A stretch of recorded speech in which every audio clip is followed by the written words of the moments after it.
Fáilte Abhaile, my friends, welcome back to Our Legends. In today's video we're looking to the story of the ghost of Castle Chester. It's a story as old as time itself. A young butler falls in love with a lovely young maid. She spurns his advances, he takes drastic action, and then haunts the town for months to come. You know, as you do. But before we begin guys, if you could hit like, give the channel a subscribe, share the video around the place, it helps the channel grow immensely, and leave a comment down below, let us know where you're watching from. So without any further delay, let's dive into the story of the ghost of Castle Chester. In the latter years of the 18th century, a butler employed at the mansion of Red Hall in County Antrim fell in love with Beth, a young maid who was employed at the neighbouring mansion of Castle Chester. But this, however, was not your typical love story, as Beth did not have the same feelings for the butler, and she did her very best to avoid him. This went on for months, and the butler grew desperate. Then one evening, seizing his opportunity when his master was away on business, he found the beautiful Beth and begged her for her hand in marriage. He told her if she refused, she had better be prepared to see him lying dead at her feet. Obviously, the beautiful Beth did not take him seriously and gave him a firm refusal. The butler then took out a small vial of poison and quickly drank it.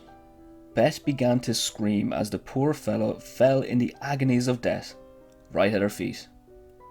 This was, however, just the beginning. After the butler's burial, strange things started to happen around Castle Chester.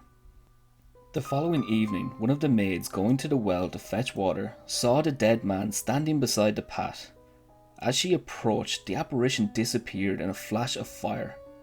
Strange shadows were seen moving about the yard, and the dogs barked viciously and continuously as if an intruder was on the prowl.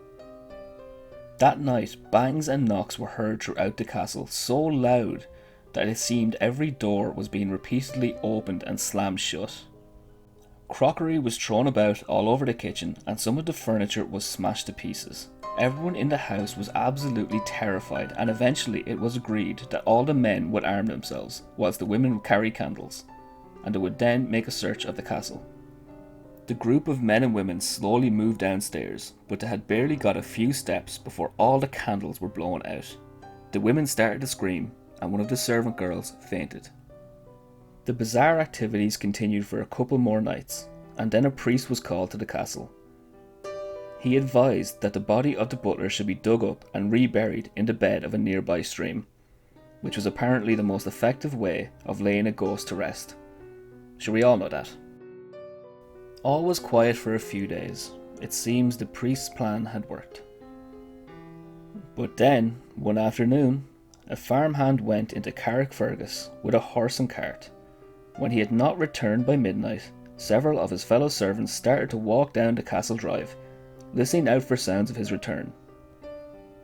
Suddenly, they heard the horse and cart coming at a tremendous gallop, and as the horse entered the castle yard, it was seen to be foaming at the mouth and scared out of his wits. The farmhand was found unconscious in the back of the cart. The man was taken into the house and laid out on the kitchen table, where he eventually came to about an hour later. But he was in such a terrible state that he was quite unable to talk until the following morning.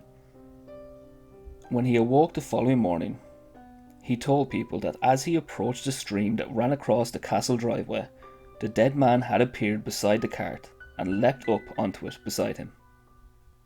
The ghoulish spectre had reached out with his partly decomposed fingers, whereupon the farmhand was struck with mortal terror and fell unconscious. He was aware of nothing more until he regained his senses on the kitchen table. The priest was consulted again, and after exorcising the castle, he advised that the body be exhumed again and reburied in the sand on a nearby beach.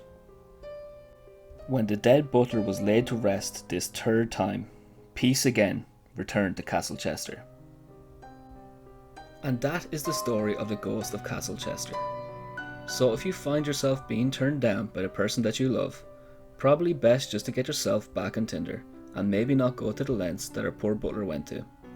And if you do have a ghost stalking you, remember, bury the person's body on a beach and not in a stream. Thank you all so much for watching. This is Jay from Our Legends. Good night and good luck.